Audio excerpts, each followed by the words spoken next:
As the winter of 2019 was ending, most Virginia farms were waterlogged and soggy after almost a year of excess rain and some snow. Many parts of the state, especially in eastern Virginia, reported that 2018 was the wettest on record. Growers across the state are hoping things dry out soon. From last year on, we had only had 3 weeks of dry weather, which was when the corn was silking and tasseling, the wrong time of the year for dry weather. And then it got wet and stayed wet after that. Harvest was extremely difficult.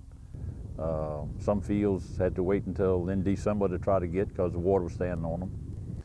And since then, it's been wet and water standing in a lot of the fields right up until the last week and a half, where we finally got a little sun, longer sunlight helping out, and some wind blowing, March wind. It's been rough feeding this winter because it's been so wet. We've had so much rain. It's been hard to get through the field.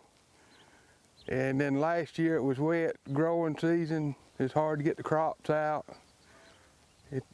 I hope it dries up, but I hope it don't quit raining and go the other way. Most time I done got my plowing done by now, but as you notice here in the field, we ain't plowed a bit.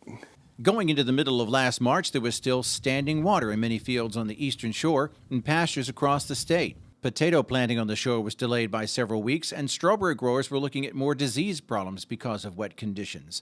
Some growers say they're as much as 2 months behind. They had a lot of hopes coming through the winter to do some field work, fixing ditches and ruts that they had made during the 2018 harvest season.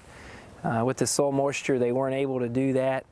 A lot of our growers will applicate a lot of lime on the land, on their corn land through the winter, and the soil moisture was too high. They couldn't get that done either. And it also delayed a lot of fertilizer application onto their small grain crops. While most growers can adapt their planting schedule if the weather dries up this spring, some farmers are concerned the pendulum could swing all the way back this summer. We haven't had a real catastrophic drought across Virginia since 2010 by looking at most records, and a lot of producers say, well, since there isn't a normal anymore, statistically speaking, we might be due for that extreme. It's definitely on their mind. Weather challenges are bad enough, but U.S. farmers have been seeing lower prices for their corn and soybeans for more than a year, thanks to higher Chinese tariffs on American farm goods. That's cutting into their profits months after last year's harvests. Last year I was selling my soybeans to the Port of Richmond, and we was getting a little over around $10 a bushel for them. And now they're down in the $8.80, $8.70 range. Our local market has been in that $8.50 to $8.70 range. So that's hurts the bottom line.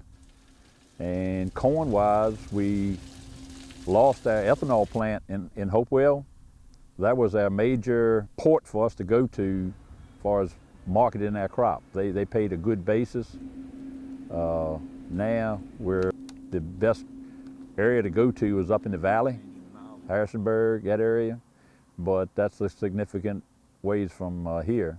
Virginia farmers are watching the trade talks closely, hoping for a break in the standoff between Beijing and Washington. Meanwhile, they're doing what they can to get ready for another growing season dampened by even more uncertainty than usual. Reporting from Richmond, Virginia, I'm Norm Hyde.